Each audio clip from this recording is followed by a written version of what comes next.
other preparations po is the prosecution panel is doing, especially in terms of yung pagdating po sa mismong korte, no? Kasi I understand, well, all of you po are lawyers, hindi po lahat masyado, kumbaga parang hindi naman po lahat po kayo nagpa-practice na everyday tungkol po sa mga proseso sa korte. So, meron po ba kayong mga kinakausap din ng mga iba pang lawyers regarding this?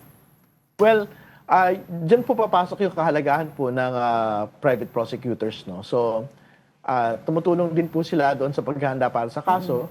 At syempre, pati doon ho sa trial, yung tinatawag na trial technique. So, may paghahanda rin po kami patungkol po dito kasi syempre, kahalinhinan po namin private prosecutors doon po sa pag-direct or cross-examine ng mga witnesses po during the trial proper.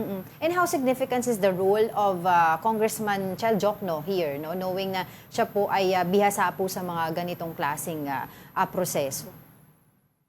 Well, malaki po yung kanya pong papel dito. Kasi syempre, before naman going to Congress, siya po ay practicing lawyer, no? Yes. So, kasama din po siya doon sa makakapagbigay po ng tips, no? At knowledge doon po sa trial techniques. Dahil pinagdadaanan po niya ito doon sa kanya pong law practice. What about expenses po? Meron po bang significant amount po na nilalaan na budget ang House Prosecution Panel pagdating po dito sa impeachment? Well, within the budget naman po of the House itself, no, yung pong pondo na ginagamit po doon sa impeachment preparations and on this impeachment effort, no. So there's nothing extraneous to the current budget po of the House that is being spent on the impeachment effort po natin.